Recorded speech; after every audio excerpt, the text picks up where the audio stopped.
All right, boys. Welcome back to another week of the Fellowship of the Fleek Fantasy Football Weekly Podcast Recap. Joining with me today, I got the manager of the Stroud Boys, Nathan. What's up, everybody? Another exciting episode of the Fellowship of the Fleet. Okay. What's up, dude?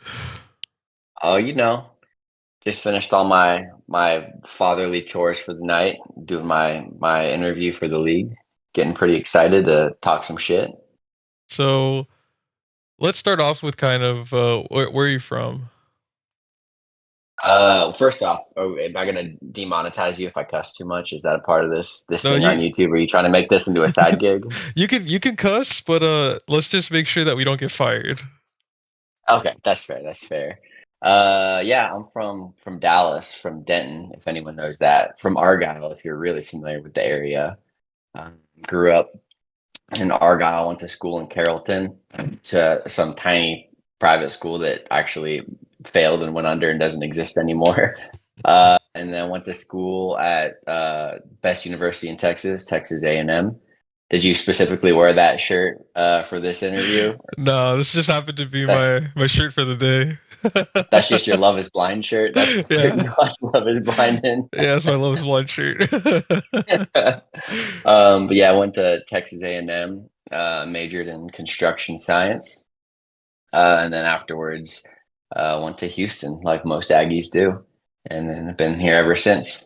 So it's actually kind of funny because I don't know if a lot of the other guys know this, but obviously I'm also from the DFW area, as are a lot of the other guys in the league.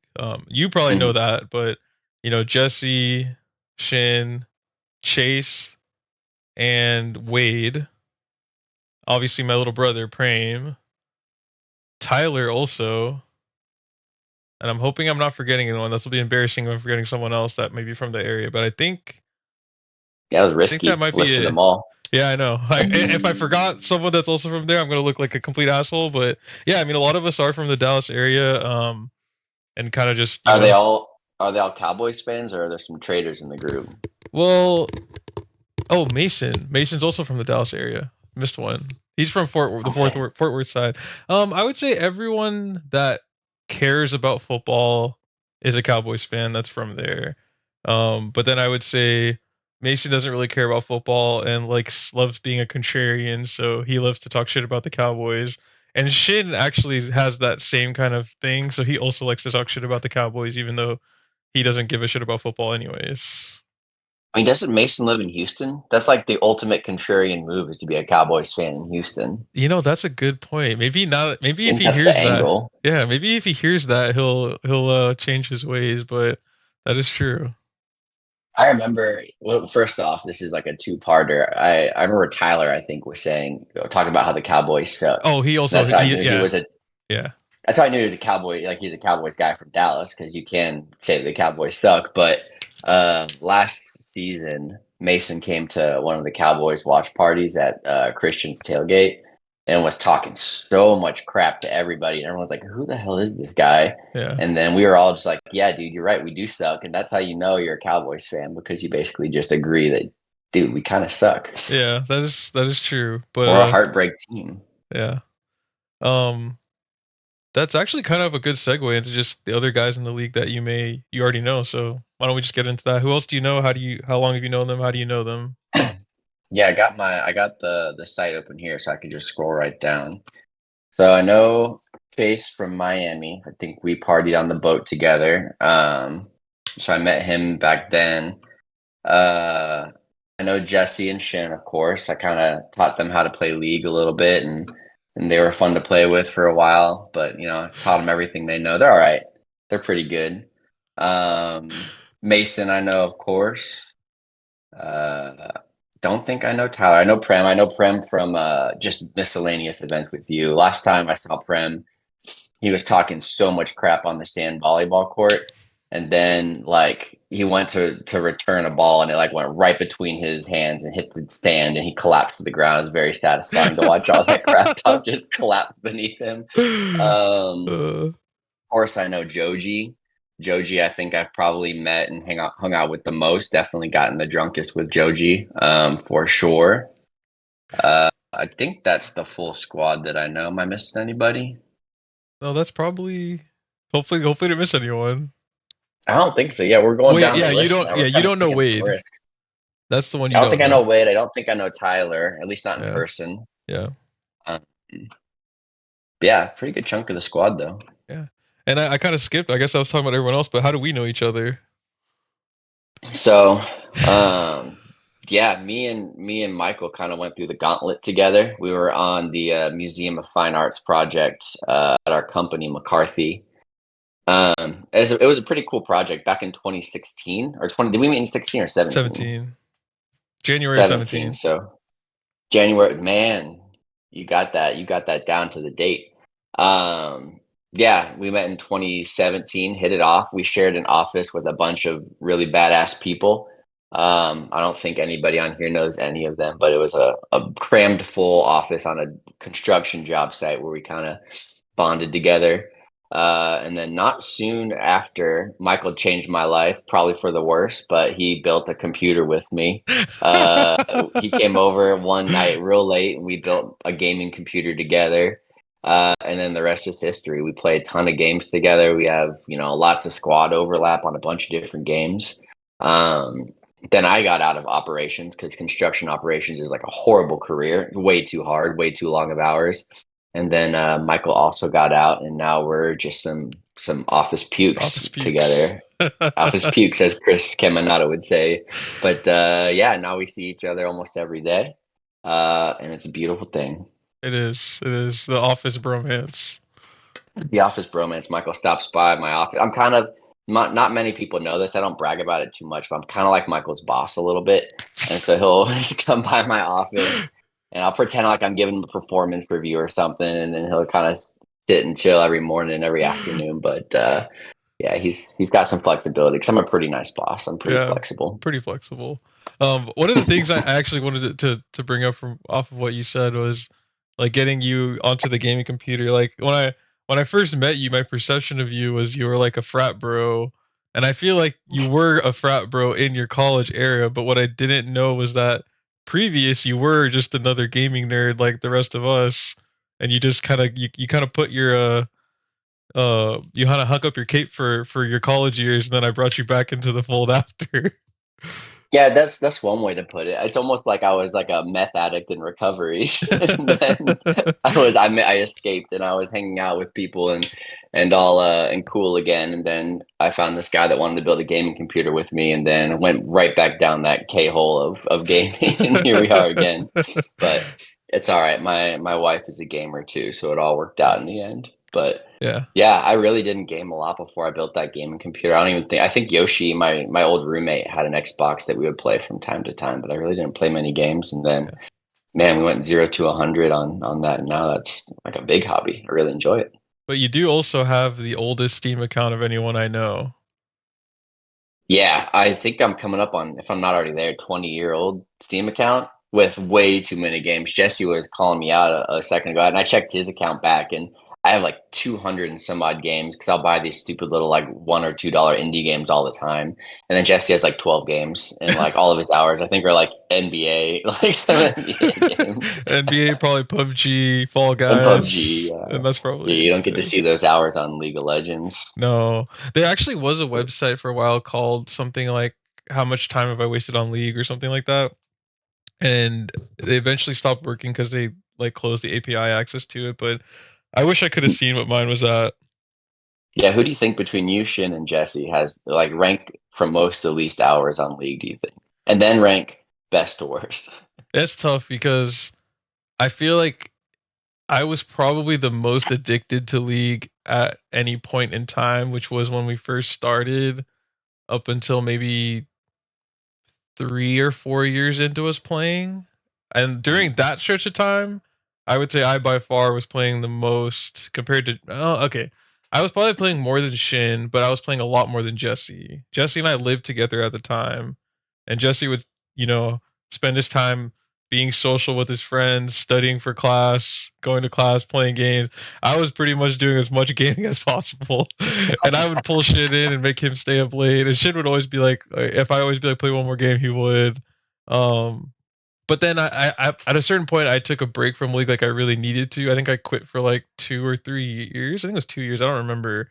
And then ever since then that I've come back, like I've played league on and off for. It has been my main game on and off, but I've never felt addicted to it like I was the first time I ever played. Um, Hmm. Obviously, I mean, I'll keep it real. Shin is the best. Jesse and I feel like there's been eras where like he's been more reliable than I have. In the beginning, I feel like we've also changed roles quite a bit. I don't want to get too much into leagues. I know not everyone plays, but when we first started, I feel like he was more consistent than I was, and then there's kind of periods where I was more. Now I think it's probably me, just because in the last like year to two, Jesse really just fell out of love with league and doesn't really care about it as much. But I was still kind of playing seriously for a little bit, and then now I don't even really play it much either. So yeah, I'd Ever say since Power World, I think Jesse's kind of dipped out. That was a fun little stint we did with Power World, though. yep, But yeah, yep. Um, Crap. What was I going to talk about next? So I wanted to talk about your Steam account. Oh, the only other thing I wanted to talk about was I feel like that moment, that turning point for you getting back into gaming was when I had y'all over to play VR at my house when we were at the museum, and that just blew dude, your that was mind. really sick. That first off, that was a really cool rig that you built because it was like tailor made for VR. It had like The front. first off, VR, you're kind of like strapped in for people that haven't actually done it with like this massive cable that runs to the computer. And Michael like spec'd this computer out so that all the input was on the very front of it, so that you weren't like wrapping around the back of the computer and it wasn't a complete mess. So it was pretty slick. But yeah, that was definitely a turning point when I could see like the last time I had actually played games was like I was probably early high school, like freshman, sophomore year. And I did build a computer with my dad back then. He did the work though, so I didn't really know much about it. But it was I was playing like EverQuest and World of Warcraft and stuff like that. But seeing like VR and how far it'd come in like the 10 years since I played was definitely mind blowing. Nice. Cool. That was So pretty slick. let's you kind of alluded to it at the very, very beginning, but want to just catch up with you. What's going on in your life? I think the biggest thing in the more recent times, you've become a father.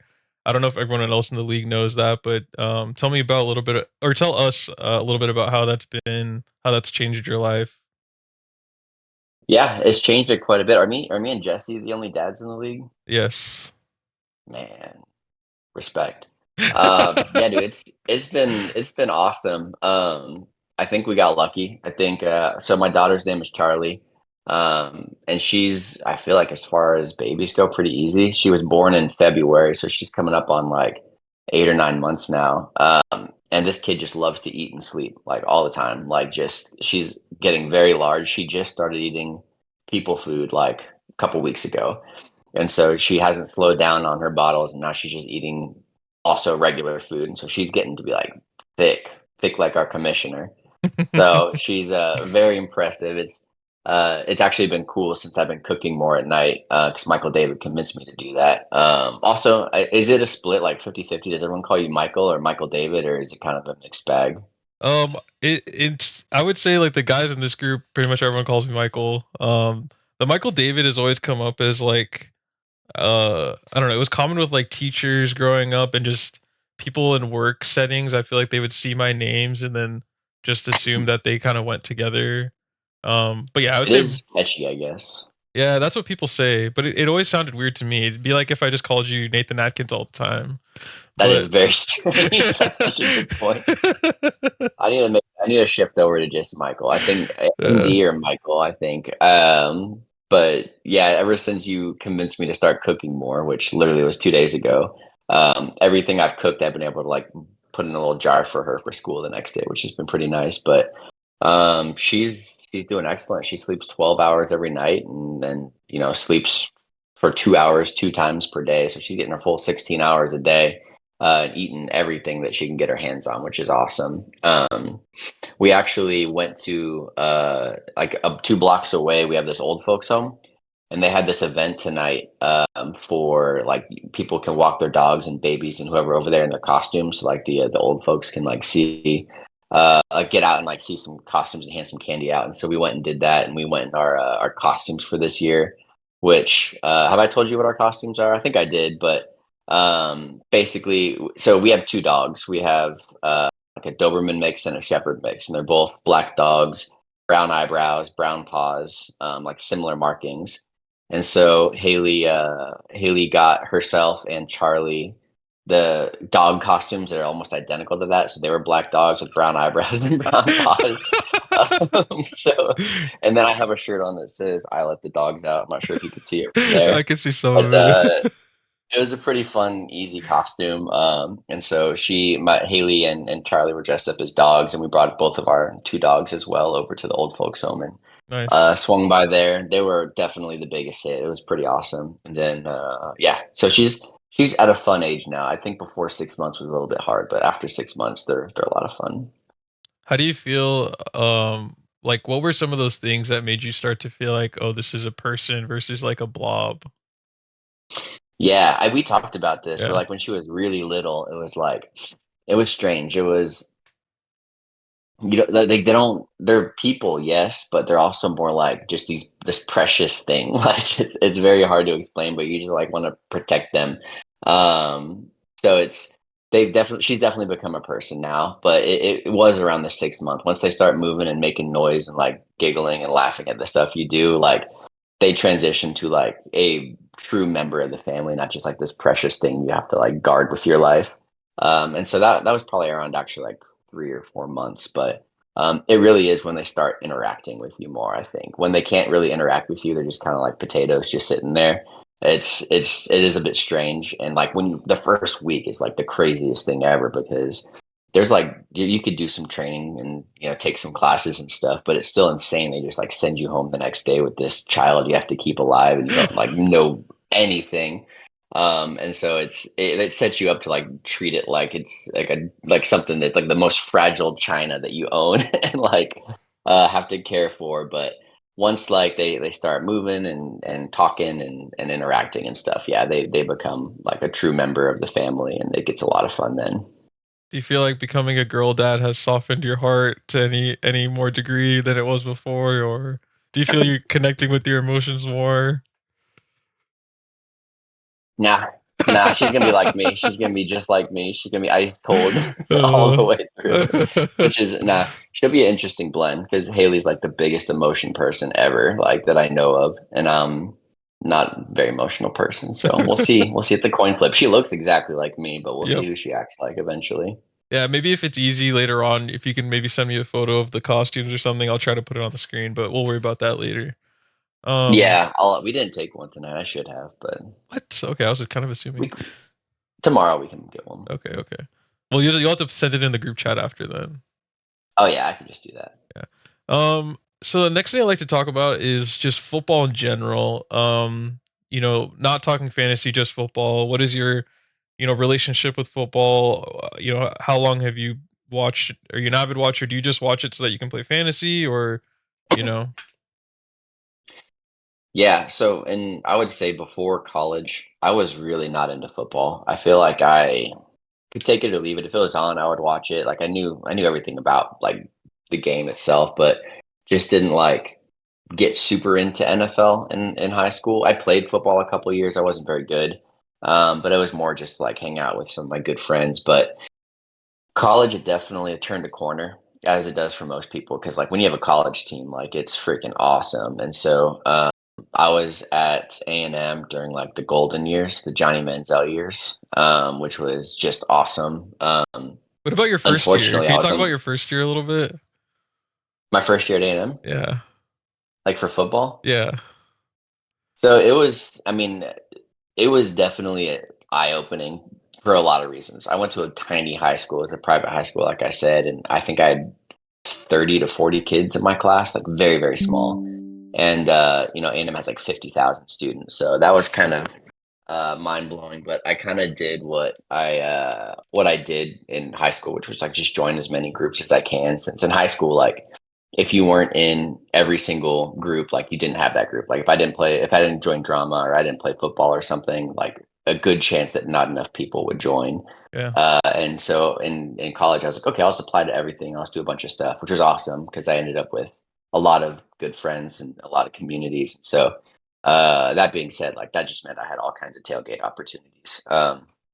every organization, every frat, everything always has a huge tailgate. And so being able to go, and also I kind of was partially into A&M football before I went because my sister went. And she dated and is now married to actually a guy that played on the team. He wasn't a starter or anything. He was like third string safety or something like that. But it was really cool because he would give me like gloves and all the gear that he got from playing for A&M. I don't know if he was third string. He was like second or third string. I know he played a couple of games because A&M, they'll have a player that like did something amazing. Like they squatted a new PR, just did something awesome that week, and they'll suit him up as the 12th man and let him like go in for a couple of plays. So he was the 12th man, I think, a couple of times, which was cool to watch. But I was already kind of keen on A&M. And then yeah, just the tailgates and all that was just so much fun. I just wouldn't miss it. That's what everybody was doing every weekend. And you know, Kyle Field's crazy. They got the midnight yell practice before the actual game itself.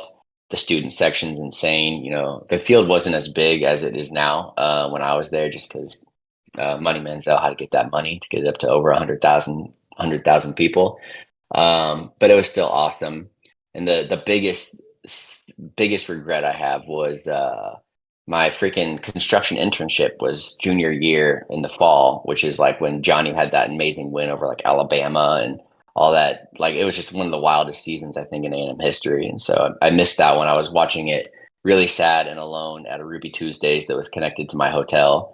That was like the wildest internship of my life with like 3 hurricanes or something like that hit me and I had to move around the country. But yeah, no, I mean, the rest is history. And then after college, you know, because I had so many friends from A&M, they all loved football and they kind of got me into it. And then obviously I had to go Cowboys. That's where I'm from. And yeah, now I'm much more into it. I would say I'm still not like the biggest NFL fan.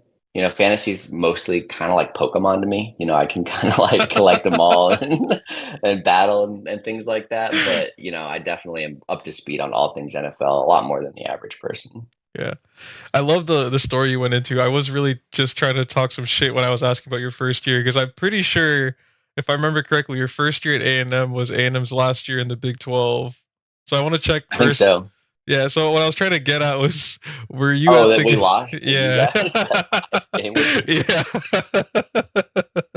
Hey, look at this though. Here in like exactly Hey, 1 month, we're gonna actually, play. November 30th, exactly 1 month on the day. We'll see. You guys are ranked 5, we're ranked 10 or something like Yeah, that. I yeah, think but y'all wait, are. but before about that, talk us to walk us through your feelings through that game.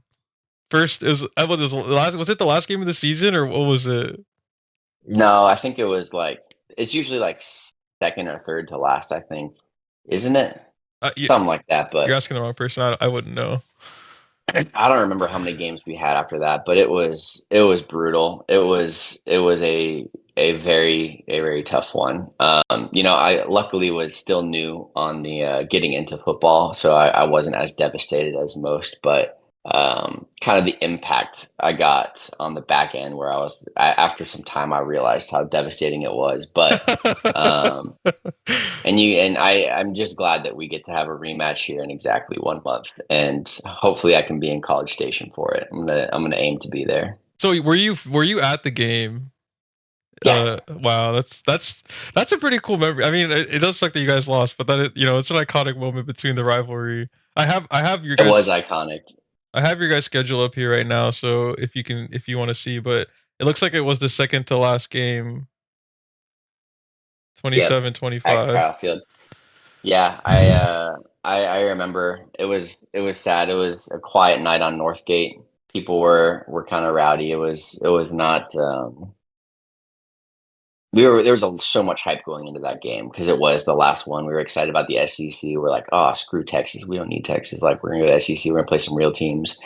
It was definitely bittersweet. Who was our coach at that time? Can you see? Yeah, I'll scroll up here. It was let's see.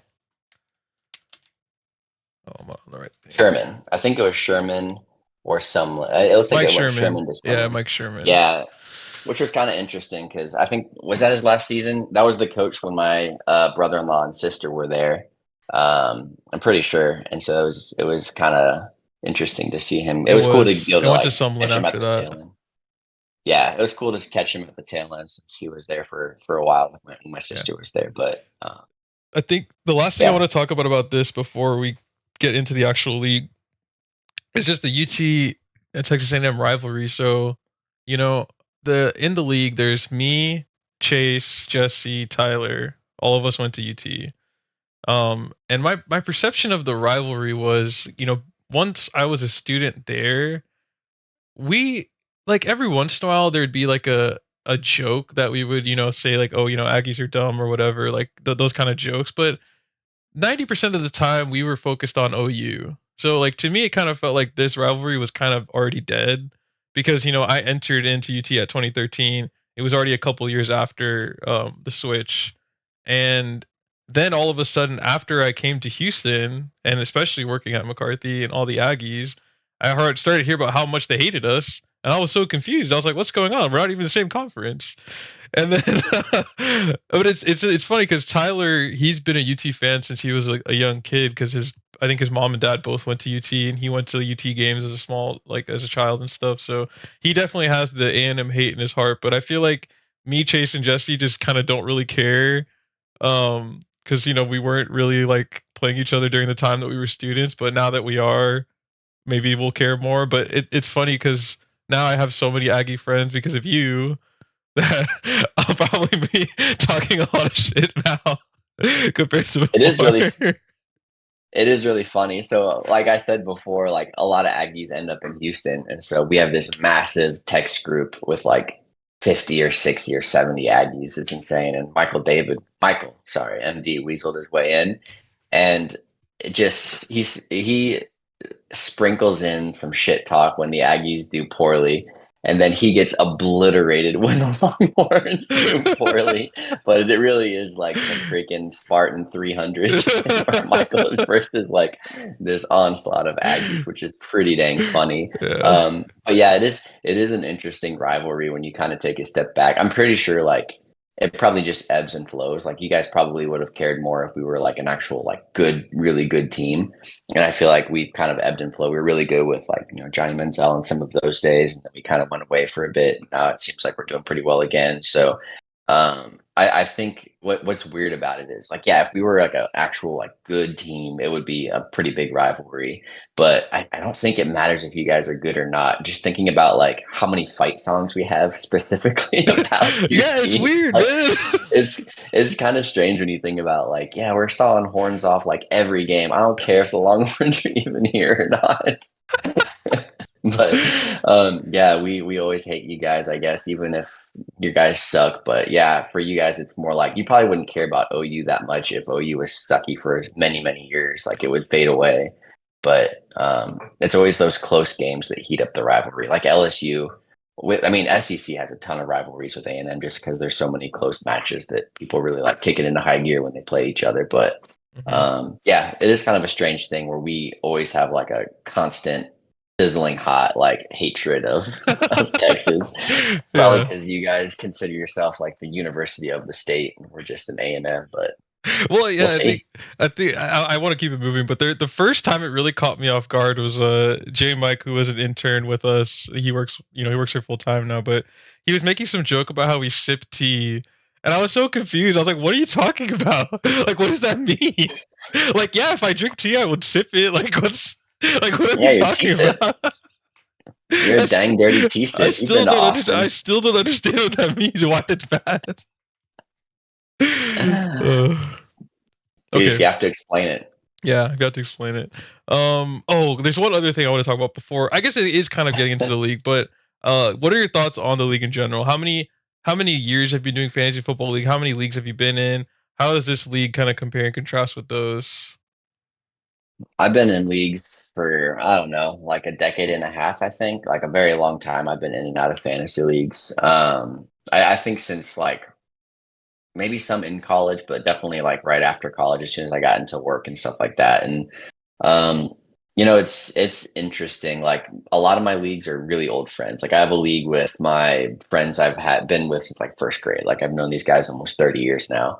And it's kind of a passive league. Like we'll still talk crap every now and then, but it's somewhat like the bonds are almost there that like we don't talk as much. It's just kind of like we know each other. It's a great way to stay in contact with them. I have my college friend league as well. That's like a little bit spicier, a little more conversation happening, just because we see each other on a more regular basis. This is definitely the most active league, and I'm not sure if it's because it's brand new, but I mean, you've been doing an awesome job, like throwing us polls, having these interviews and things like that, where I think like you're just going to drive a lot of conversation, a lot of engagement. So, also sorry if I'm like in a monotone voice. I'm like right across the hall from Charlie and she's asleep. So I'm like not trying to be too emotive right now, but hopefully I don't put anyone to sleep. But no, this league, I love the text group. It's fun. The crap talk's like freaking awesome. It's hilarious. Um, whenever you scooped up Russell Wilson, dude, that was a bad move on your part. Yeah, that's disrespectful. Like it's just funny to see like I'll be like stressed out at work and like focus on something and then I'll get like 40 text messages back to back. Be like, what is going on in this group? And I'll have to like go through and get caught up and like laugh at everyone shit talking each other. Yeah. Thanks, man. I appreciate it. I feel like I will, just to be honest, I feel like I have been putting in work. I've been putting in work on this league, but for me, it's one of those things where it's like, I want this league to be fun for everyone, and I am the commissioner of it, so I feel like it's my job to make it as fun as possible for everyone else. And it's been the most fun league for me by far. I had a league with I was in with Joji and some other people for a long time, but that league, like, I only knew like three or four out of the 10, and I feel like those leagues where you don't know everyone are just not as fun.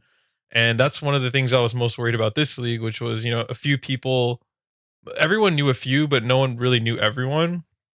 So I wanted to do this so everyone could get to know each other, and that would kind of make it more enjoyable. And I think I've kind of succeeded with that, but obviously the league's not done, and hopefully we can kind of keep the momentum and keep this going.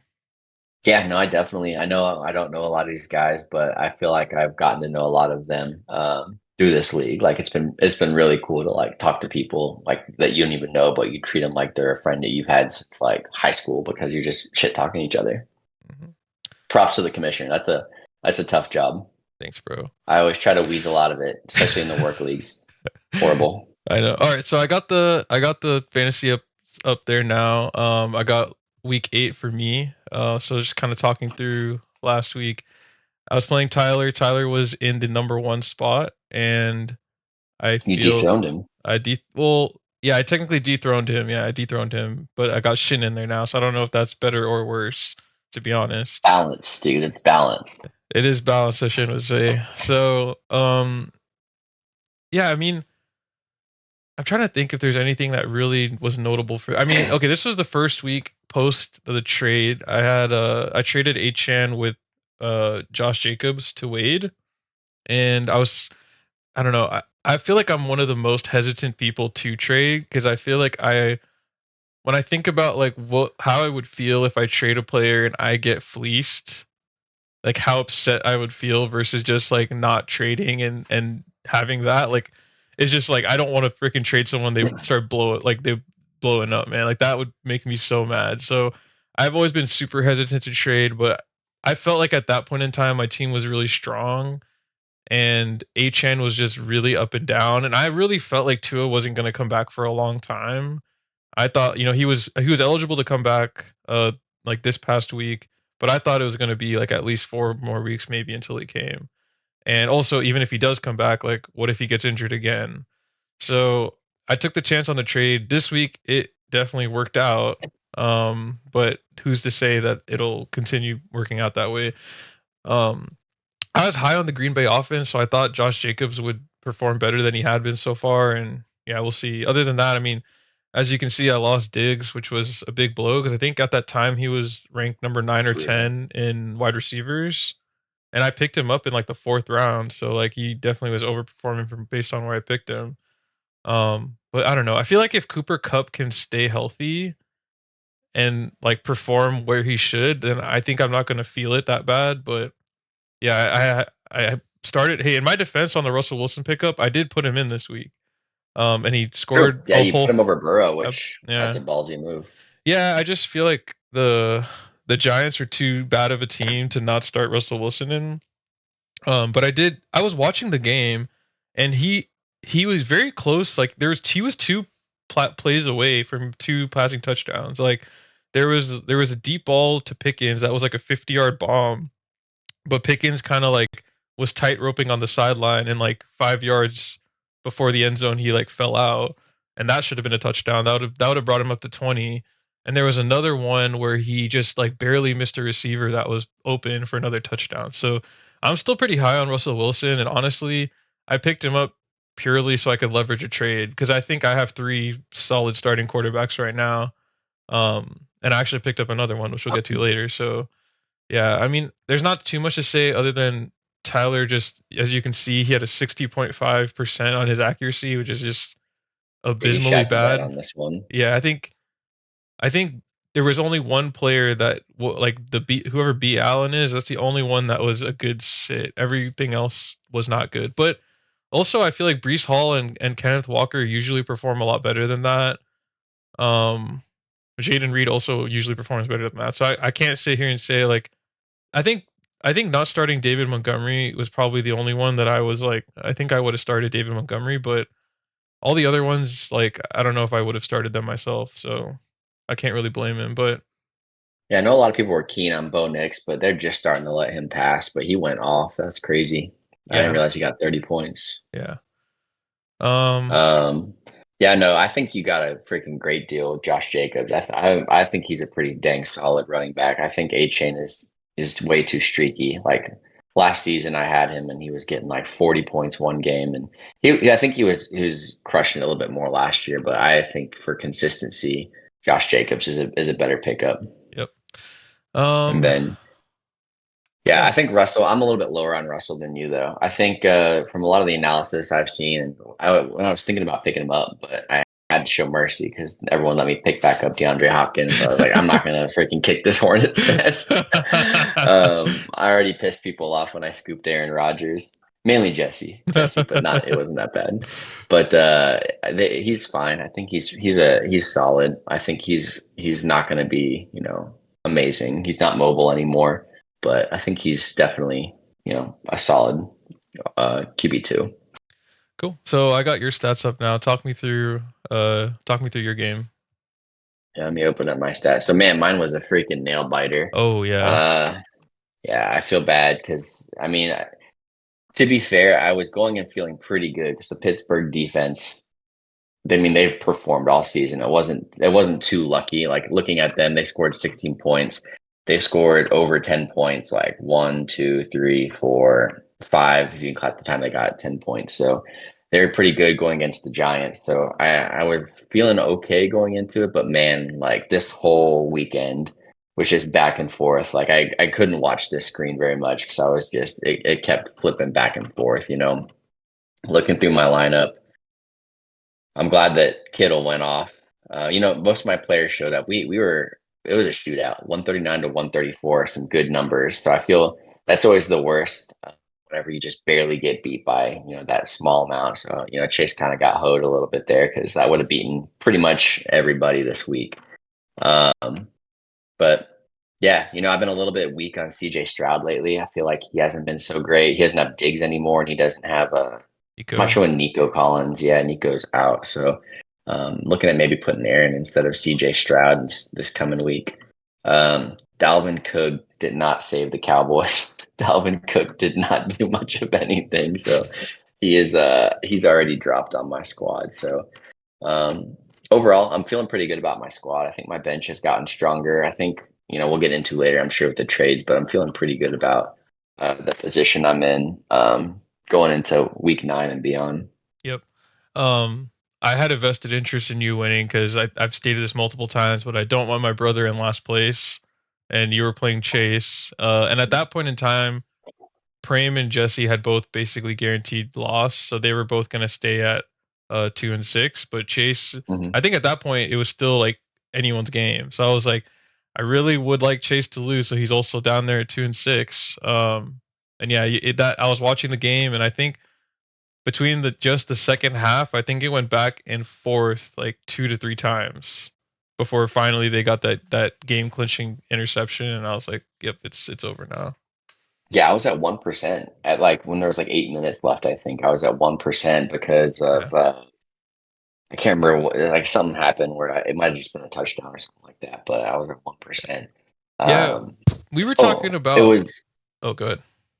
It was Brock Purdy. He freaking QB sneaked it into the end zone. So the night before, night like it was Sunday night, but I was at like 1% after Brock Purdy selfishly QB sneaked a touchdown. Um, so it was rough.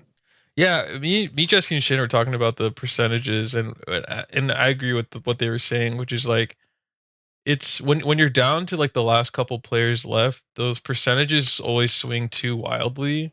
Like it just goes like Yeah, it'll be like 99 to 1 and then you go up, then it's 99 to 1 the other way. And then it's just like if it doesn't make and stops sense. meaning anything. Yeah, Yeah. it's just like who's winning at the time once you're almost out of time. Yeah. All right, so I got your next week up. You're playing Prame, who also is, currently in last place. Um, Dance watch. he's on Dance Watch. So it looks like you haven't fully picked your lineup yet. Obviously it's Wednesday, but what are you thinking going into this week? Are you worried about Prame? Obviously not this week, but the week before he finally went off for the first time ever. So Yeah, maybe no, I'm always a little worried about Prime. He is. I mean, his squad. I was looking at it earlier today. He's a little bit struggling right now with injuries. I want to bring him up right now because um, looking at his team, I'm not sure who's on his injured reserve. I can't see it from this menu, but he's got Pickens McCaffrey on a and bye. Godwin. McCaffrey and Godwin are out. Like he's got some Tank Bigsby as a running back is a tough one.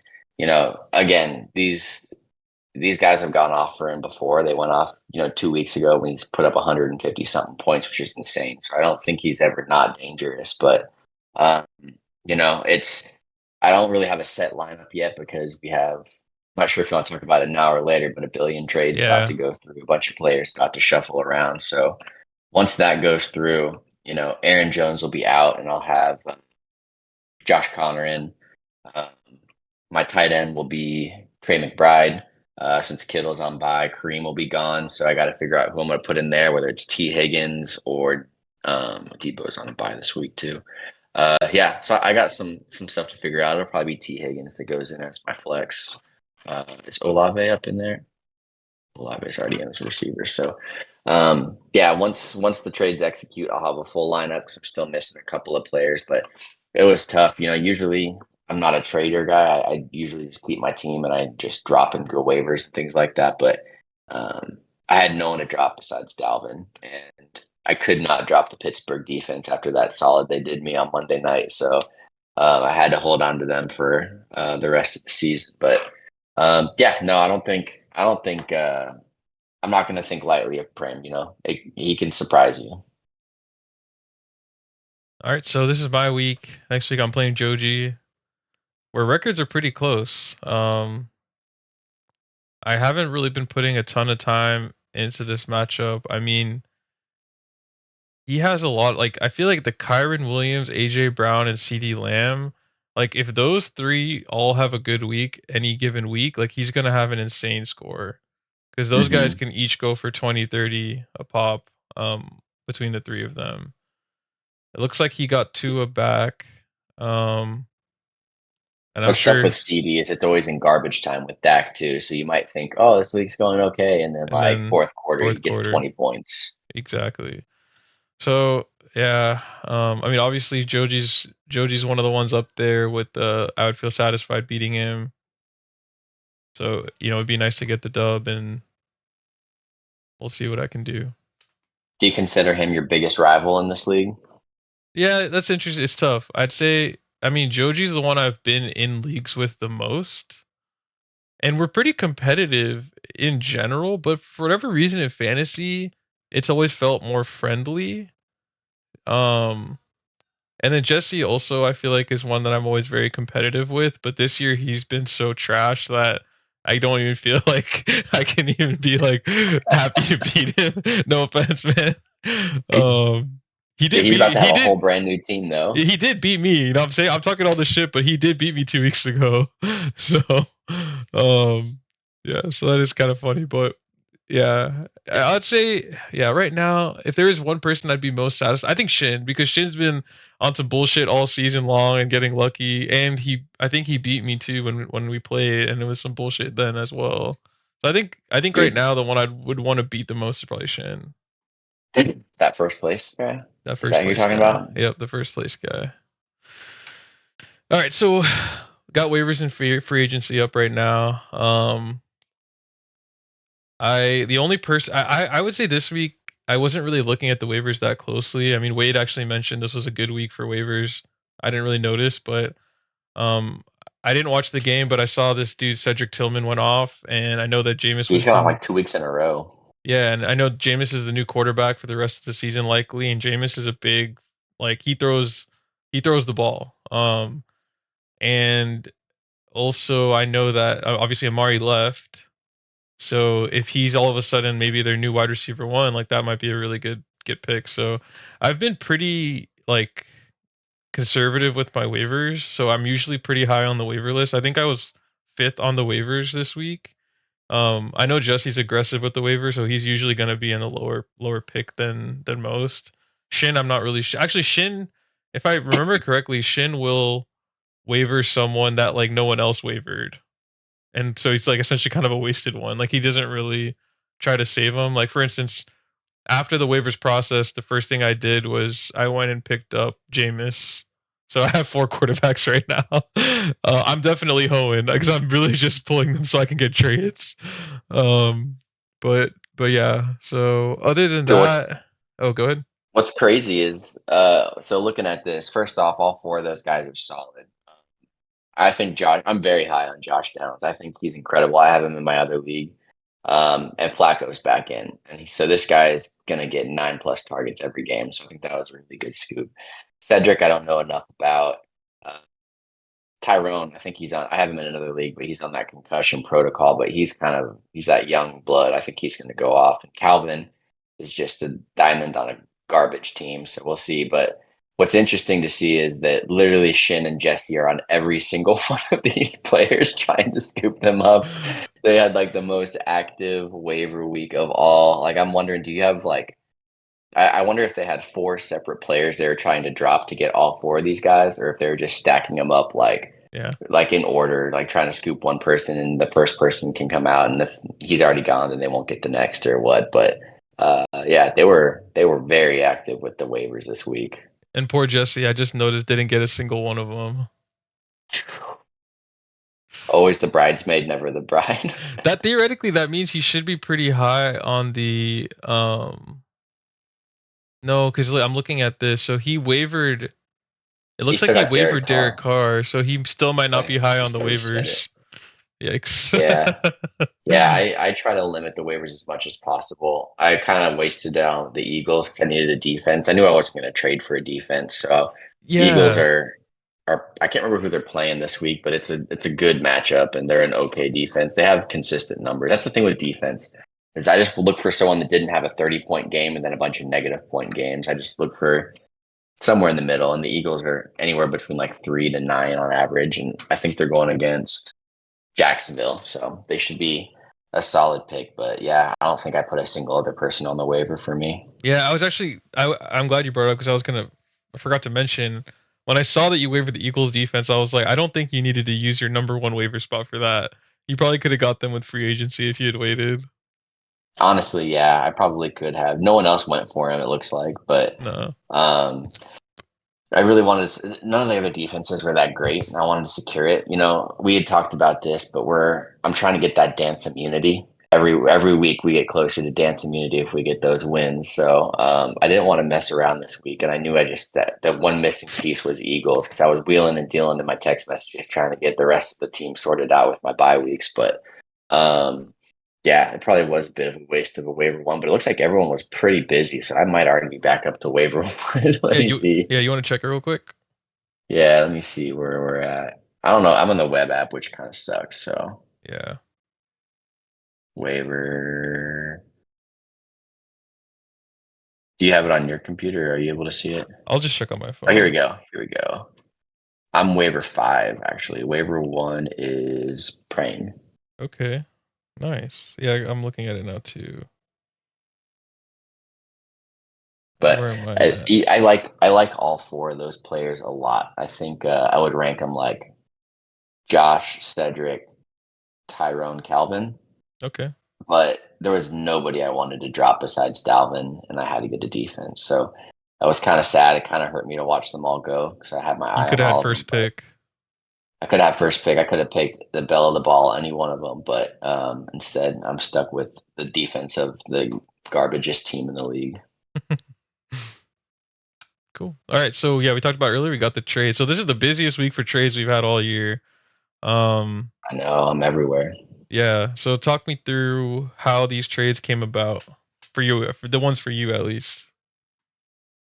For me, yeah. So, like I said, I knew I wasn't going to trade for a defense, so I just said I'll send my waiver and get a defense. Probably shouldn't have done that, but that left me first and foremost with a tight end slot I had to fill, and so Jesse's got two good tight ends. He's got Njoku and he's got Otten. And you and me had talked in my office a little bit throughout the course of the week of how to cook up the trade, and so it came down to me just texting him and basically saying like, if you give me one of these two wide receivers, I think it was DJ Moore or T Higgins, and then one of your tight ends, Otten or Njoku, I'll give you. I think it was DeAndre Hopkins and Javante or something like that. And he's like, well, DJ Moore's already gone. He already had traded him in that other trade you see right there. For some reason, it just wasn't showing. Like I didn't realize that. I knew I saw the trade. I just didn't put two and two together. So I was like, okay, see what you got. And then like an hour later, so he sent me back this trade, which was Hopkins and Jones for Connor and Higgins, and I liked it. It didn't solve my tight end issue, but I was like, this is a good trade. You know, Aaron Jones and Connor, they're kind of the same. I figure. I think they're like 11 and 12. They're both pretty consistent, hitting like 10 to 15 points per game. So I don't really see that as a big shakeup. But I think Jesse's pretty hot on Aaron. He's tried to trade me for him a couple of times. And then I think Hopkins and T Higgins is good for both our teams. I think since Jesse's record is kind of not so good, he needs to take a risk, take some flyers out there, and see if he can't turn things around. And T Higgins is like a consistent wide receiver too. He's probably going to get like 10 to 12 points a game, maybe a little bit more every now and then. And that's kind of like hedging my safety, keeping me getting those consistent points instead of taking a flyer on DeAndre, who I still think DeAndre is going to be awesome for the Chiefs, but I think he's going to mix up. He's gonna mix up Jesse's lineup and do some good things for him there. So that was my thought on that one. It seemed like a really good trade for both of us. And then I still needed a tight end. And so I remembered that Mason, like a week or two ago, had asked to trade Kareem for Trey McBride. And so I texted him and I was like, yo, do you want Kareem or Javante? I gave him both of my basically RB2s for McBride. And at first he told me Javante, and then he said, wait, no, I meant Kareem. And so I was like, done and done. You can have Kareem. And I traded him. So hopefully I'll get McBride as a good backup for Kittle because Kittle's killing it. He's been a key part of my team. And yeah, everything kind of fell into place. I was stressing, man. At 2 o'clock, I was sweating. I was like, okay, I got to get a defense. I got to get a tight end off the trade for it because I don't want to drop anybody. But it overall worked out in the end. Nice. Um, and then I think you had mentioned to me that you don't usually trade, right? So it's kind of new for you, and you had two trades in 1 week or in one day. Yeah. I feel like I've only traded like a handful of times in the 12 years I've played fantasy or however long. So it was a big deal. Lots of wheeling and dealing. Nice. Props to Mason and Jesse for being down to trade. All right, so I got your power rankings up here now. Way it's gonna work, I'll click the mouse, and then it's gonna go from 5 to 1, and I'm just gonna ask you to kind of explain why you have them where you have them. Sounds good. Wade, right? That's Wade. Yep. Yep. I liked his team a lot. I was looking through his points. I think he has a decent amount of points for, but he's just got some solid players. Jamar Chase is amazing this year. Justin Jefferson always solid.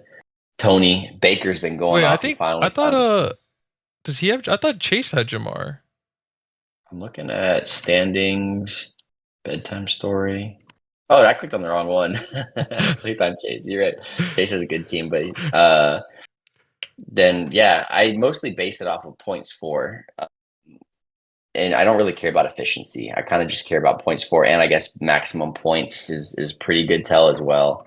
Um, so I would have looked there first, and looking at Wade, I think he had pretty decent amount. Yeah, he had 963 points allowed, which is kind of No, 934 points for. Sorry, 963 points allowed. So he's cooking with a lot of points. He's beating out first and second place on points for, which means he's definitely dangerous. Just 963 points allowed is kind of crazy. Sorry, I got all the stats mixed up, but You're good. um, he's got a solid squad. I actually think I like Chase's more now that I was just looking at his team, but he's got a definitely a solid squad. But really, just having that many points for means that you've had a rough start to the season, but it's not over. And I think that seeing that engine behind that team that can get those kinds of points usually means with more games you average out higher and higher and higher. So I see him climbing. I had to put Shin in the top five.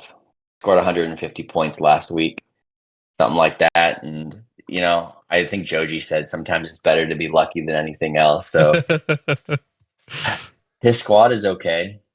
Um, I feel like it's kind of a middle of the line squad. He's still sitting on not a lot of points allowed, but I don't know. Maybe this balance thing has something to it, and he's somehow just every week just 6-2 is crazy. But his points allowed or points for, I mean, have been climbing Have every been week. climbing. So Yep, he's been clawing it back. I think the first half of the season was lucky, but it's starting to transition to some more. I agree. Got myself there. I still have the most points in the league, but I just for some reason like other people's squads better. I look at my squad, I look at their squad, and I see, um, I always think I put the competition on a pedestal a lot of the times, but I do know I have a pretty good team, uh, and I'm almost at 1,000 points, which is pretty cool. So third place seemed right. I got you above me at number two. What do you think of that? I think I'm right where I need to be. I think that's where I had myself as well. Really? I think we'll get into it on the next slide. If I remember correctly, I think I put you one and me two. Um, because I don't think that our number one and two seeds deserve to be in the number one two spot. With even though they have the best record. Um, Interesting. but also this might just kind of not really on topic, but I don't know if everyone else knows, but you actually are the one that helped come up with the name of my team, so you get credit for that, which is pretty good name. Yeah. I was thinking what that was so funny. I was thinking of the two QBs, and I was like, and that always makes me think of Two Girls One Cup or whatever. And so I was like, who messed up? I have to let them know this is the name for you. And of course, it was Michael, which worked out perfect. So you're uh, welcome for that. Thanks, But man. no, I like your squad a lot. I think you got. I mean, you have second most points allowed right behind me. Granted, I have almost like 100 more points or points for. You second on points for me. I have almost 100 more points allowed than you, which says a lot, I think.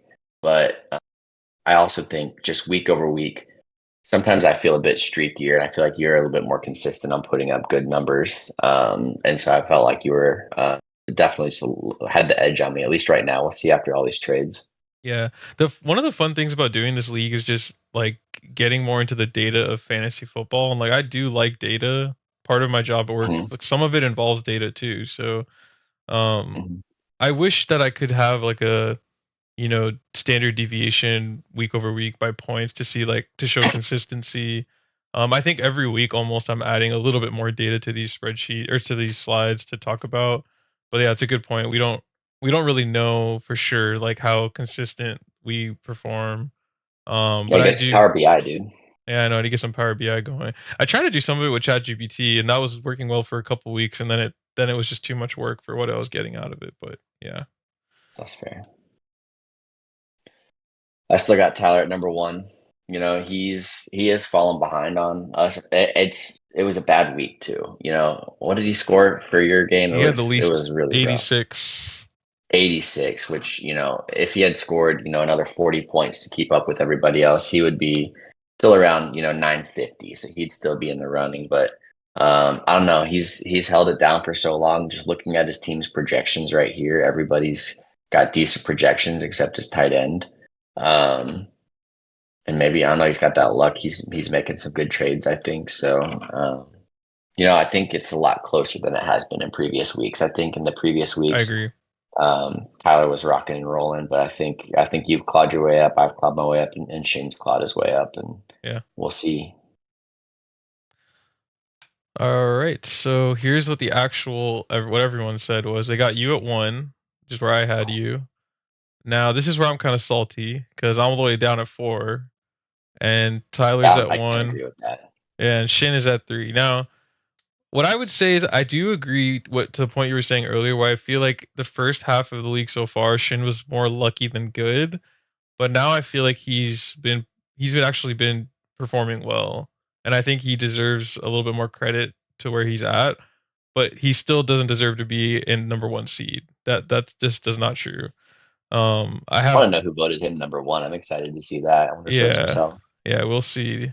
Gotta have Um, confidence. so yeah, I don't know, but also I completely agree with. I feel like this is the closest the league has really felt. Um, with where we're at now, with you and me specifically, like we have highest in points, and our points allowed aren't great. I was actually kind of annoyed because, and we'll get to that later, but Tyler scored so bad. Now it's like re-skewing my points allowed to look not as bad. Like it looks like or it skewed it to make it look worse. It looks like I have a good PA, but it's because Tyler scored so bad this week, and I beat him by like 40 points. So it's like if he had performed more Yeah, normal, and if I still won, my PA wouldn't look as good as it does like right now. So that you're that getting is a that little that shin ratio. yeah. I'm getting that Shin ratio. And at first I was down there. I think Shin was at the bottom, and I was like third from the bottom.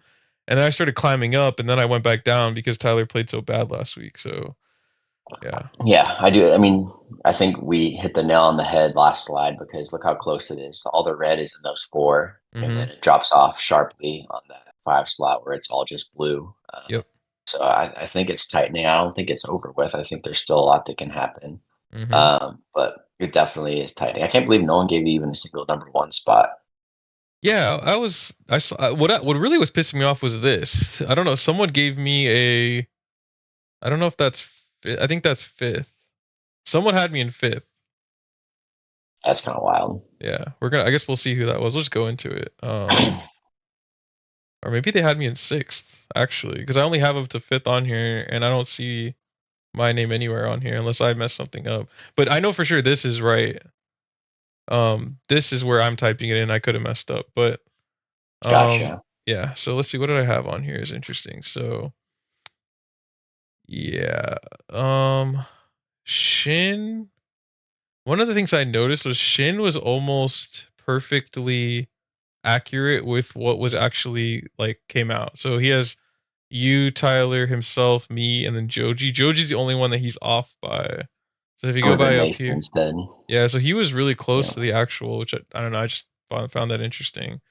Um, what also I found was I just interesting that how many people had Tyler won, even though he lost this week. Because in my mind, right, like I based this whole power ranking thing off of like ESPN, like First Take, right? So it's if I were to give you my opinion, the power ranking should be like 50 to 75% recency bias, and then 25 to 50% what have you been doing all season. Because especially in the NFL, like week to week, things can change so much, and teams are constantly kind of on the rise and on the fall. And then every year there's a few teams like the Chiefs and the Lions that are just super consistent and super good the whole freaking time. But like the Ravens, yeah. right? The Ravens started off 0-2 playing well but losing games. Then they went on a tear, and now they lose to the Cleveland. So it's like I feel like those power rankings, like they need to weigh more heavily on what happened recently, but they still need to have context of the past. And with that, I personally don't feel like Tyler can be in the number 1 spot with how terrible he just performed this week. Yeah, I think I should have probably factored that in more. I'm willing to do like a forgiveness week too. Like one bad Mm-hmm. week with low points doesn't mean you're out, but it is I feel like that's a trap a lot of people fall in with fantasy. That's why like Dalvin Cook got so hyped because people aren't taking into account recency bias. They're thinking, oh, Dalvin Cook, he was number one 2 years ago. He's on the Cowboys now. Scoop him up. That's why I scooped him up and he sucked. So Mm-hmm. I think Tyler's been the big bad for so long. He's been first place. He's been leading the pack, and I think he's kind of got that mentality. But yeah, it's I think the recency bias is huge in finding that balance, but it can completely switch halfway through the season. Weirdly enough, looking at a lot of my players, like I find that the seasons are weirdly like patterned and split where like half is easy, half is hard. And so if someone had an easy first half of the season, the rest of it might be like a hard half.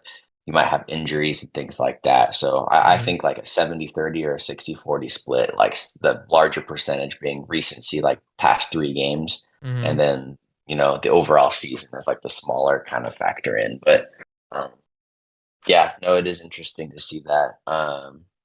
Shin's popped up a lot as well. I feel like a lot of people were on that lucky train the week before, and then he kind of showed up with 150 points and silenced a lot of people. Yeah. Yeah, that's true. Yeah, I was a little bit rushed. Not I wouldn't say rushing. I didn't have as much time to look through the data as I did last week, but honestly, I didn't find as much other interesting stuff in here. So that's kind of all I have on this. If you have anything Wade's up else, high. Wade's got a couple of good ranking. I think yeah, that Jesse fifth place has is Wade. tight. Yeah, Jesse put Wade up pretty high. That's a good point. I don't know if Yeah, I. that's an interesting one. Yeah, you're right. That is an interesting one. Cool. All right, so I got the various different standings up here. Yeah, like you said earlier, I think last week you officially passed me in PF, and we were basically tied. I think you had a couple points above. Now you're kind of growing that lead a little bit more. You're almost 20 points ahead of me now. So and I'm max PF, so I need to pick it up there with picking my lineups better. And this is what I was I talking think about that earlier with that. I'm at PA, I'm at like third from the bottom now at 849, but it's like if Tyler had scored, I guess if he had scored 20 more points, I'd only be one spot higher. So I guess I can't really complain that much, but yeah. it's interesting. Mason's fallen to the bottom of points allowed. I Yeah, didn't realize that. but his record isn't getting that much better. He did win this week barely, but I think he had lost like two before that. He's that middle of the pack on points for is Yeah. what it is. It's probably I It's think interesting, and that max PF of Tyler is probably a big factor for why I put him at first. mhm. Just because he did have a lot of points on his bench against you. I don't know if it was enough to beat you, but Oh, it was. um, oh, it was enough Oh to yeah, beat here, you. look, I'll show you. I'll go back. You can see he would have destroyed me if he picked the right line. Look at this.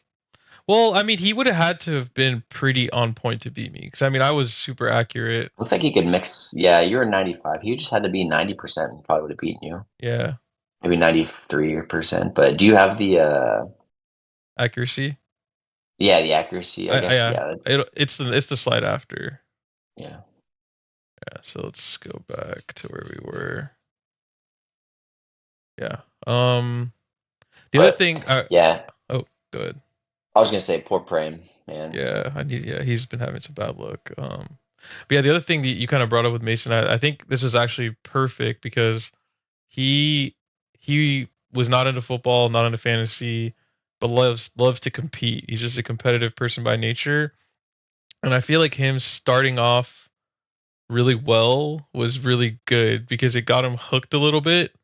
And now he's Mhm. like not doing as well, but he's still motivated to do well because he tasted that high. He had it, and then in Yeah, clutch, he was almost the champion. yeah, What's interesting is Joji has a decent record, and he's pretty bottom of the pack on points for. He might be the lucky MF now.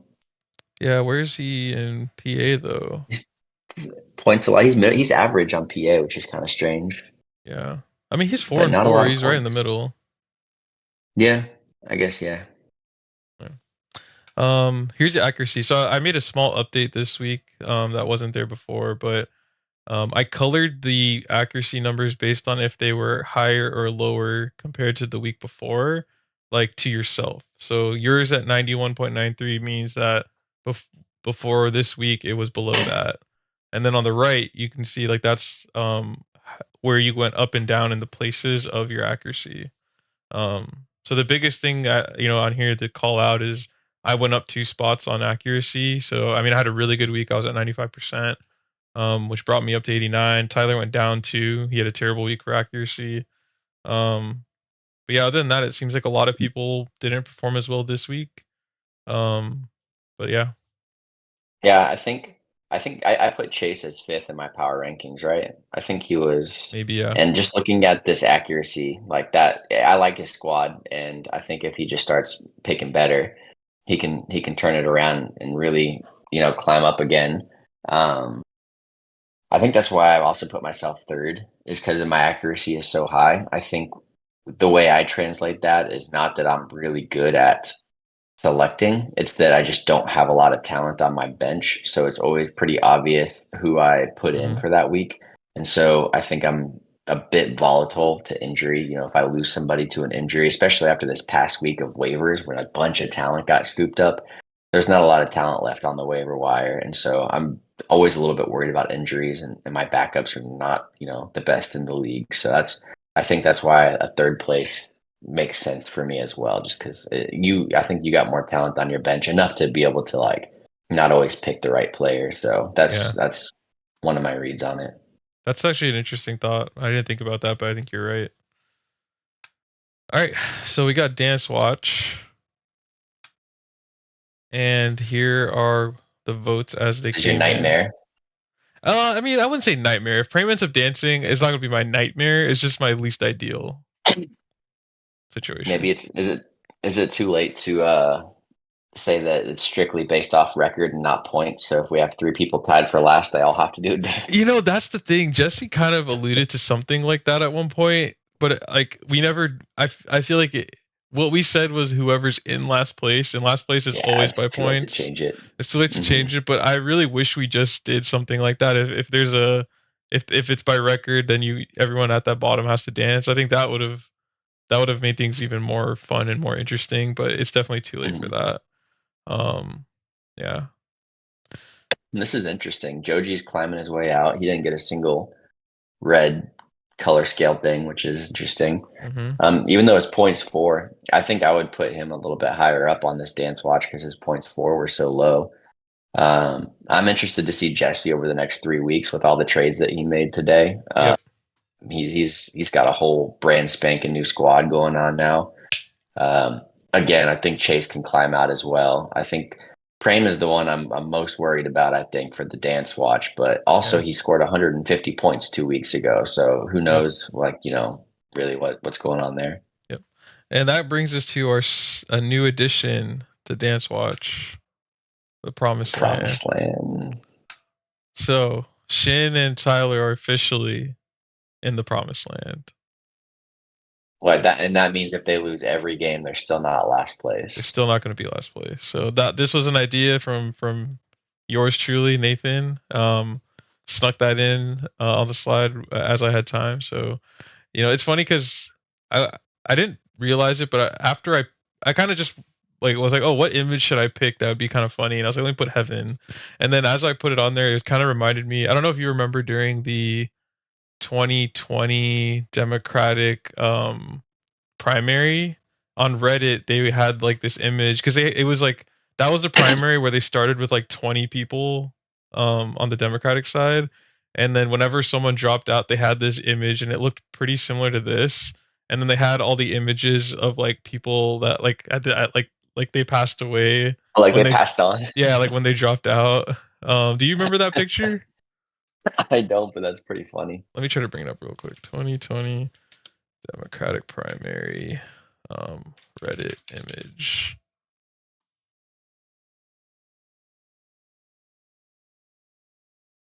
Oh, I see. Is that Bernie down there in the Promised Land? yeah. Let me see. Democratic primary, um, falling out of race, maybe.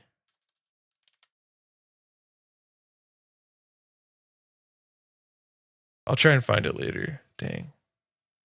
I'll get back That's to the funny. slide, but I'll find it. So I was just kind of reminding me of that. So yeah, We hopefully don't get to next. watch Tyler and Shin dance. Yeah. So I think I don't know. Does that mean that? So I guess if so, let's go back to the standings real quick. Let me see if I got this right. So you, me, and Mason have the next most wins. So I guess the next moment that the three of us win a game and one of these three lose a game, we go into the promised land also. I think we just have to win one game. Because if we get to be 6-3, we will go 6-4, 6-5, and the people that are at the bottom already have 6 losses, right? Yeah. So as soon as we're limited Okay, to you're five right. losses, I think we would be safe. I think you're right. Yeah. So we just need to win a game Got to win one game to enter the promised land. into the It's gonna be promised fun land. watching that fill up and get tighter. It is. It's a close one. Oh, I love that there's a three-way tie at the bottom. me too. That's hilarious. So I got up the stuff for who everyone voted on. I didn't have as much time to look through this as I did the week before, but what I thought was interesting, Tyler and I had the exact same spread. Prem, Chase, Jesse, Wade. Joji is the only one who had Jesse in fourth, so I guess he's high on Jesse's outlook going forward. He likes Um, the he trades. likes the trades, I guess. And And Mason then, as second. That's interesting. yeah, that is interesting. Yeah, because Mason's doing pretty. He's almost about to be eliminated. He just needs one win. So yeah, I wonder what's going on Hey, there. Mason might need 2 wins. I No, I think he think. has the same record as us. I think that's what I just saw. I thought he was 4-4. Maybe not. No, he's 5-3. Oh yeah, 5-3. Yeah, he just needs one win, so the odds You're are on a not three. him You're on a against him. 3-win streak, dude. I didn't even realize that. Coming in hot. Nice. Um, So the other thing was Shin. Shin is the only one who had Chase at the top. I mean, he is currently in the bottom, so I guess it's not all that crazy that he put him one, but he was the only one that put him one.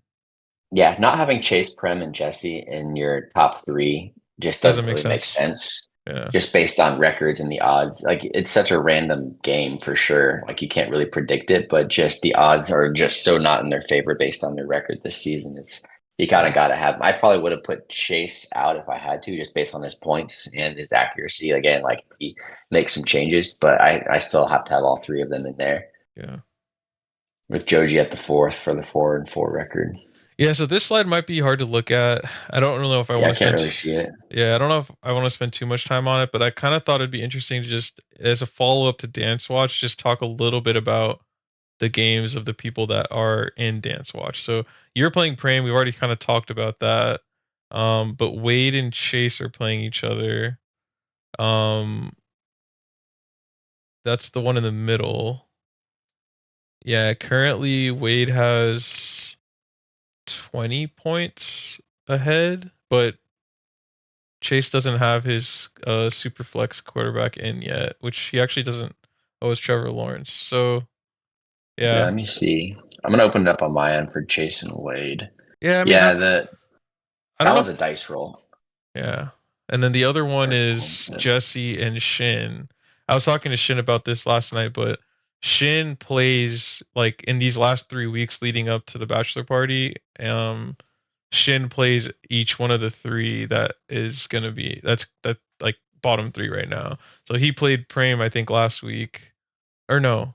He plays Jesse this week. I think he plays Prame after, and then I think he plays Chase after that or something like that. Dang, so he's gonna bring balance. He's gonna choose those who dance with his balance act. He is. Dang, that's a lot of power in one man's hand. It is. I want to see Jesse and Shin's game. I think that one will be pretty close. I mean, we can't trust any of those projections right now because Jesse's team's about to change a whole lot. But um, I mean, Jesse's getting some players. DeAndre, he's getting Bo Nix. He's going to have a good quarterback, and Bo Nix can go off. So um, I'll be interested to see how that match plays out. Yeah. If Jesse somehow like gets good in this league, it'll be impressive because he really did just do that through trading. Mm-hmm. Um, Clawing his way up like Bane, like Batman in Dark Knight Rises, out of the darkness. out of the darkness. So I got the superlatives up now. I'm gonna try and speed things up. I just looked at the clock and it has been a while since we've started. So All good. um, we got Chase number one and got hoed. I voted Wade. I think if I'm yeah, I voted Wade. I just feel because he scored so much and like he's been scoring a lot and his record's really bad compared to that.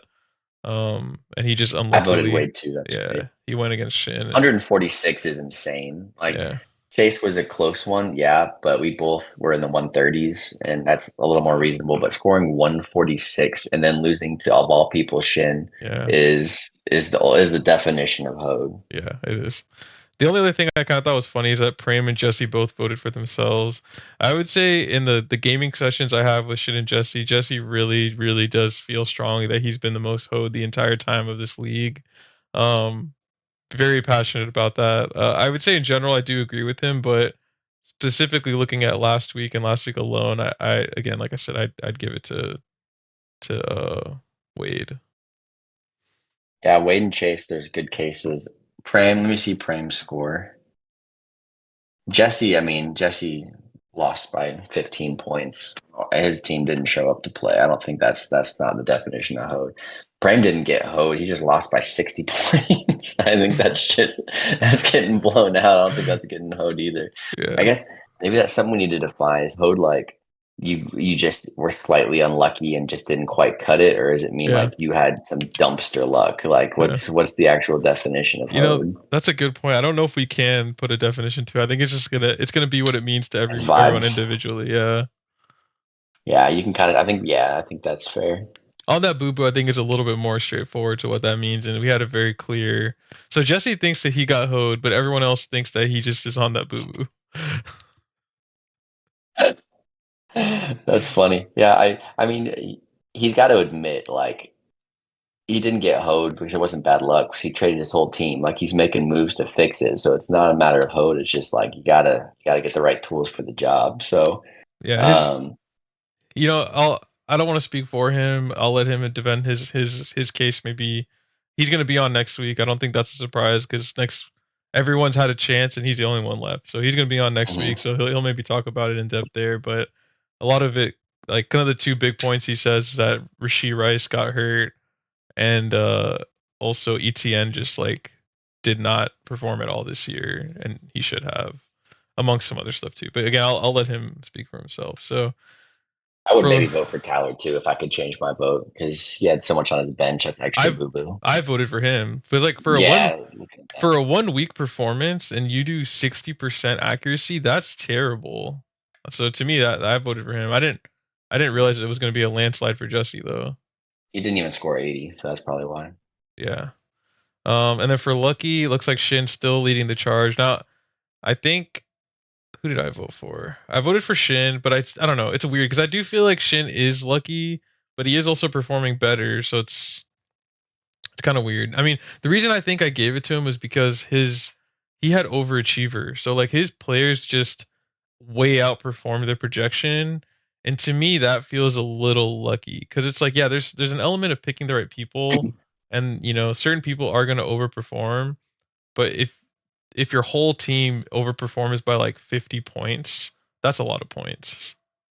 Yeah, and I mean the only reason I talk so much shit about Shin is because he had like 0 points allowed all season, and then Yeah. mediocre points for, and so he kind of coasted his way up, and he is performing now. But that specific circumstance of having like no points allowed and then beating a team out of nowhere that scored 146 is like the definition of luck for me. Like your players just showed up and they knew what they had to do to keep you balanced in this league. Well, I don't even know if that's balanced. He's unbalanced as hell. Yeah. Yeah, maybe we All have a right. discussion on that. So here's the standings where everything's at. Jesse's now he's showing as the top of Fleet King, but he is tied with me and you. So hopefully one of us can dethrone him next week, so he can King Boo Boo and King Fleek. yeah.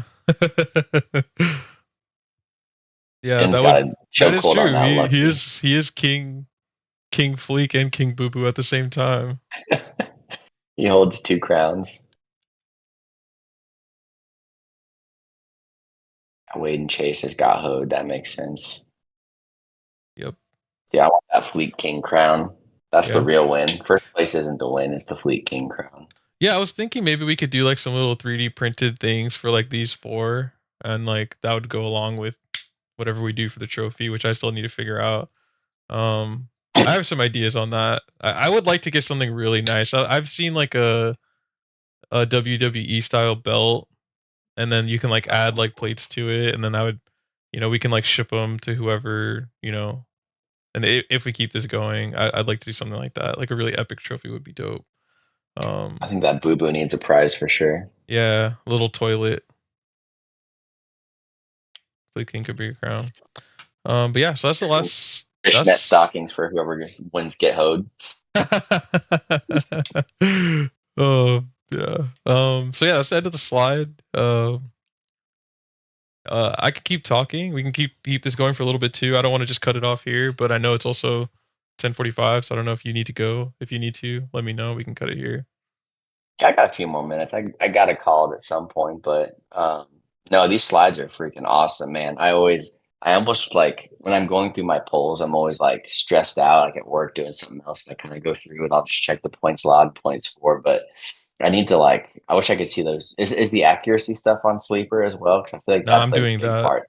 I'm doing that Yeah, I myself. think when I see the accuracy and I actually open up each person's team, which I don't always do, I just usually kind of see matchup and then where their points totals are at. But the accuracy stuff really sheds some light on kind of where we're at. But um, yeah, no, this has been a really fun league. I think actually if you go to like your matchup, I think there it shows like start sit accuracy. I'm on the web app though. This one Yeah, sucks. I'm just gonna hold it up to the camera. But yeah, if you go to like your game for that week, where it says average Mm. points, it shows you what their average is, but it doesn't show it to you in a table.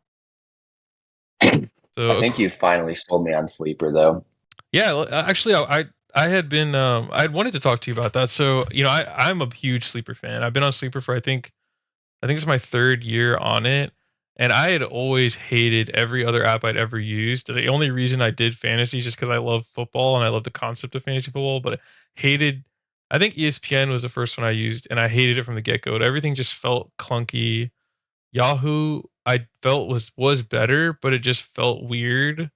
And then Sleeper was like, it took me a couple weeks, and then it was like, oh my god, this is a godsend. Like this app's amazing. It's really like there's a lot of funny stuff in it too, like with the meme reactions and Hmm. all the other stuff. And I had been trying to sell you on it, and unfortunately, I feel like you really lean into the web apps for fantasy, and I almost never use the web app. And I think Sleeper's web app isn't great.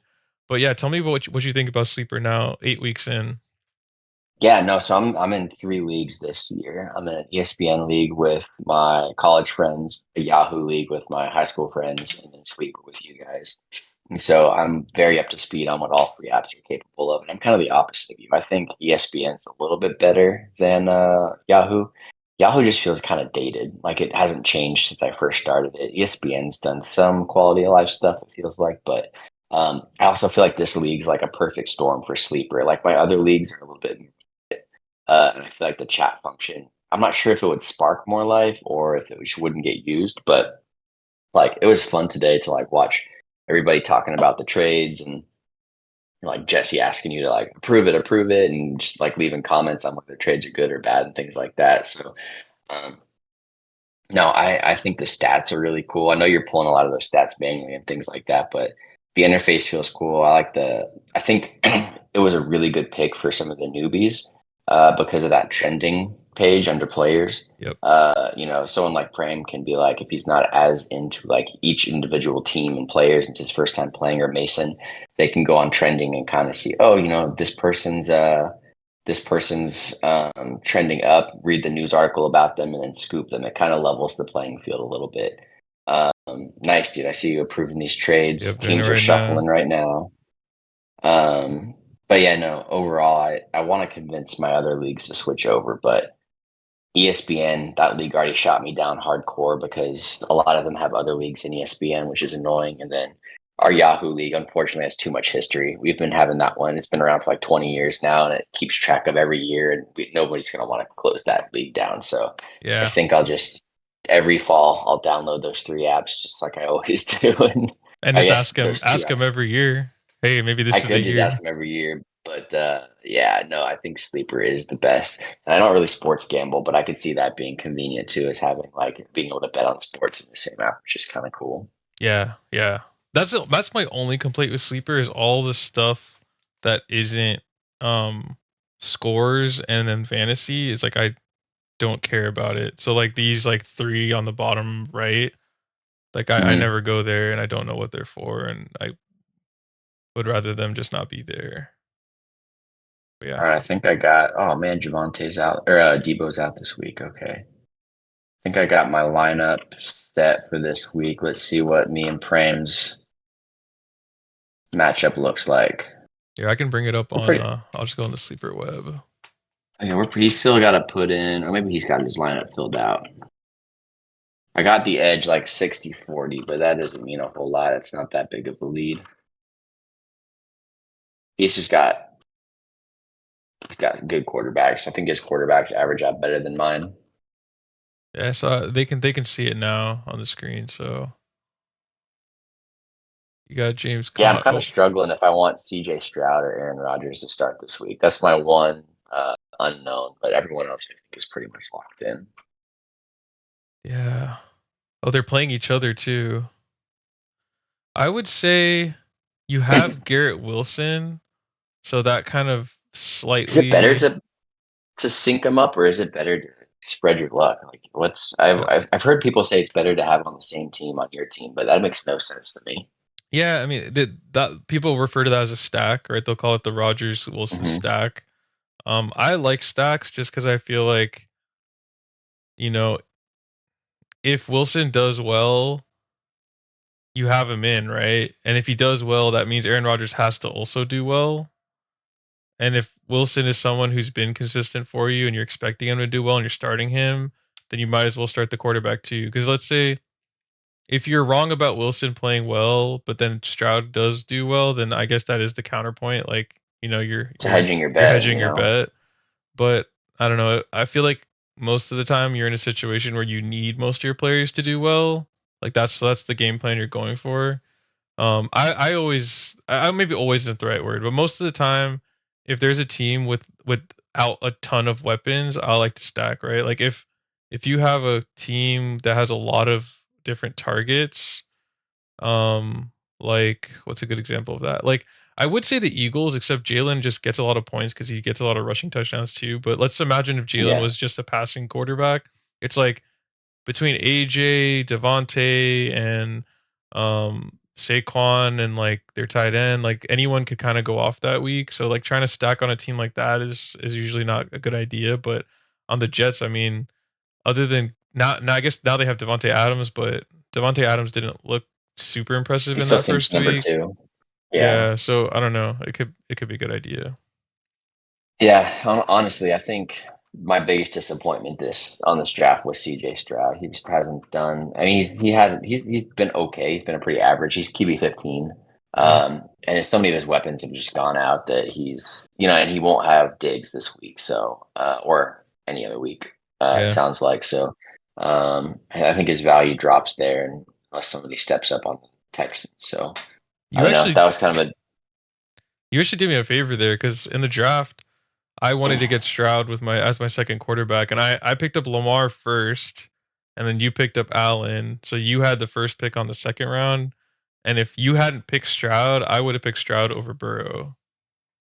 Yeah, Burrow's been good. Is Lamar number one player overall, hmm or is it Jalen? It's one or the other, I I think. think it's Lamar. I'm pretty sure it's Lamar. Um, yeah, he was stat pad.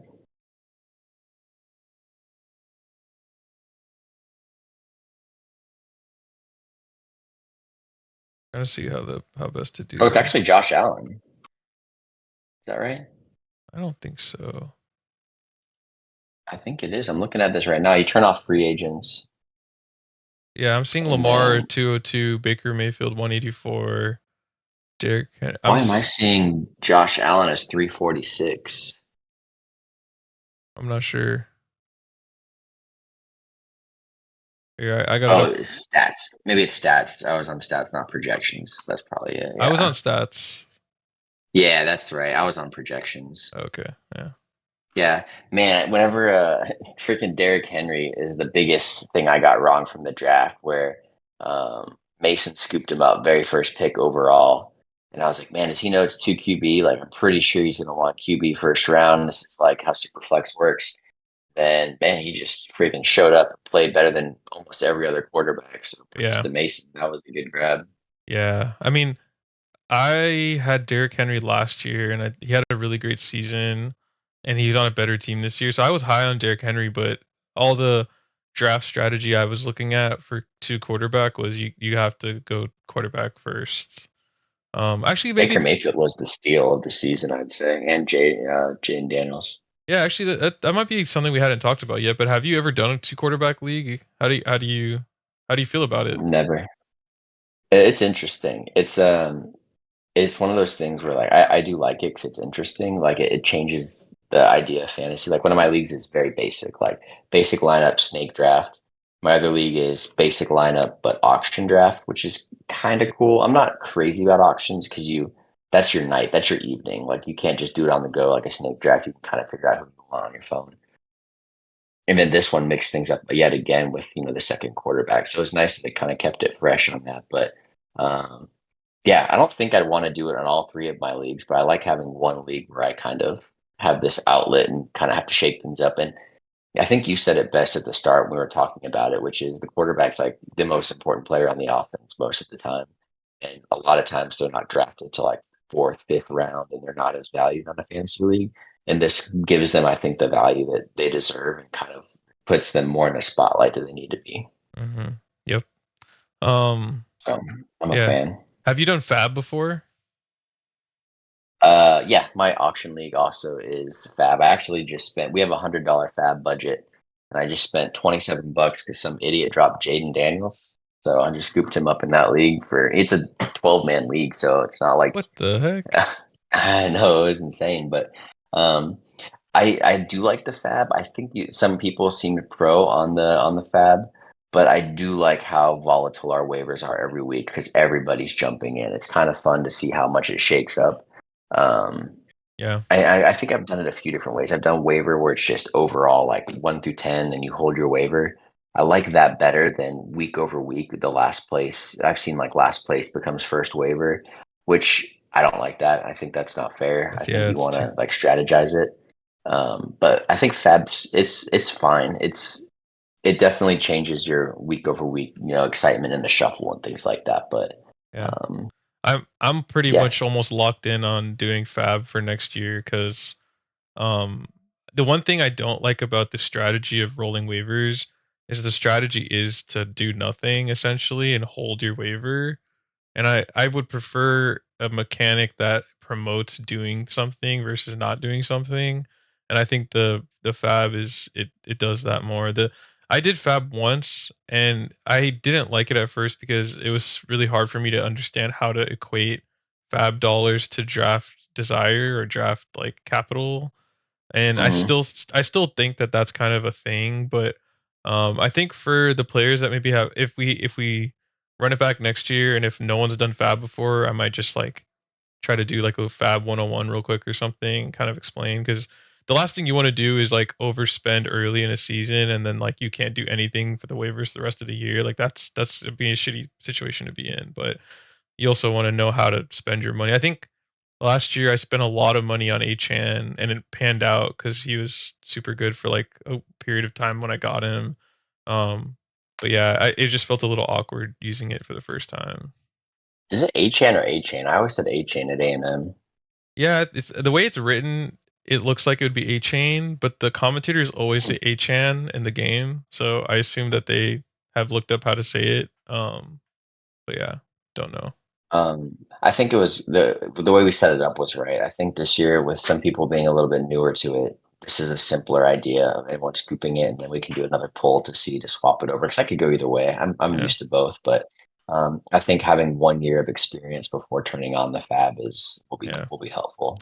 The other thing that I want to do with drafting that I think would be really cool. Oh, actually, there's two other things. So I want to turn it into a keeper league starting next year.